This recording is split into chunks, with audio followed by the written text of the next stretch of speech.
जय हिंद दोस्तों, बड़ी खबर। जवानों का बना रखा है तमाशा।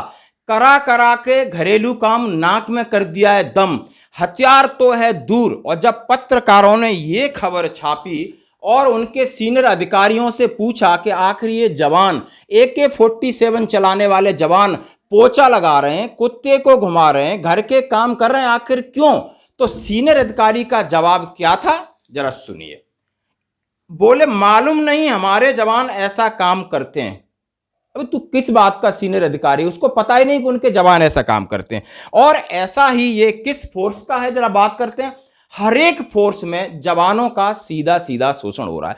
हर एक फोर्स में चमचागिरी इस हद तक बढ़ गई है कि नीचे वाले ऊपर जवानों को भेज देते हैं और ऊपर वाले आंख बंद करके एंजॉय कर रहे हैं, काम करा रहे हैं। अब जब ये न्यूज है कि उसमें लिखा क्या है, जिन जवानों को लॉ एंड ऑर्डर मेंटेन करने के लिए तैयार किया, जिन्होंने डाकुओं का सफाया किया, वो जवानों का शर्म से सिर हमारा भी झुक गया है। क्या बोल रहे हैं? AK-47 जैसे हथियार चलाने की दी ट्रेनिंग, झाड़ू पोछा जैसे घरेलू काम में लगी ड्यूटी।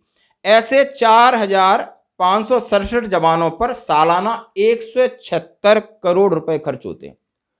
176 करोड़ रुपए। और झाड़ू पोछा लगाते जवान की फोटो है, और बिल्कुल कुतिया को नहलाते हुए भी फोटो है, और कोर्ट ऐसे कामों पर रोक भी लगा चुका है। लेकिन ये कहते हैं ना, ब्यूरोक्रेट, ये नेतागिरियों की नेताओं की चमचागिरी कर करके ऐसे काम कराने में और खुश रहते हैं। जब पत्रकार महोदय ने सारी फोटो खींची और आज ये तहलका मचा हुआ है, तब क्या जवाब मिलते जरा देखिए दोस्तों।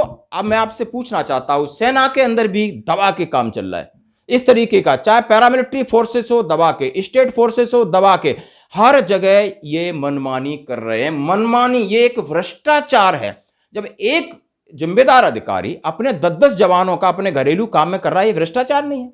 10 जवानों की तनख्वाह आप कितनी होती है? मिनिमम लगा लो 5 से 6 लाख रुपए होती है, तो वो 6 लाख अपने काम के लिए इस्तेमाल नहीं कर रहा, उसके विरुद्ध कार्रवाई नहीं कर सकते। ये नेताओं में इच्छा शक्ति नहीं है, माननीय कोर्ट में इच्छा शक्ति नहीं है। सिस्टम इतना खराब होता जा रहा है और इसी तरह की नकल करते करते सेना के अंदर ये बुरी तरह हावी हो गया है और सब अपना पल्ला झाड़ रहे हैं, क्योंकि सबको तेल लगवाने में मजा आता है। जरा इसको अब सुनते हैं। ये मामला है मध्य प्रदेश का है, और वहां पर एक SF है, स्टार्ट आर्मर्ड फोर्स है, स्टेट की आर्मर्ड फोर्स, मतलब फौज की तरह ही काम करते हैं। वो जवानों की आप फोटो है, और इन सब जवानों की लिखा है, ऊपर दिखाई दे रही तस्वीरों में कुत्ते को नहलाते साफ सफाई कर रहा युवक स्पेशल आर्मर्ड फोर्स के जवान हैं। तस्वीरें भोपाल के 4 इमली स्थित IPS अफसरों के घरों की हैं, अधिकारियों के घरों में हैं, जहां पर काम ऐसे 120 प्रधान आरक्षक और 4,447 आरक्षक IPS अफसरों के घर में अर्दली के तौर पर तैनात हैं।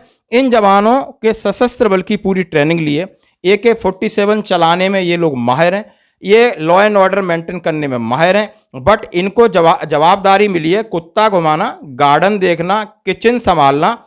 आरक्षकों को 30,000 से 60,000 रुपये प्रति सैलरी, वही उन्होंने आंकड़ा दिया है।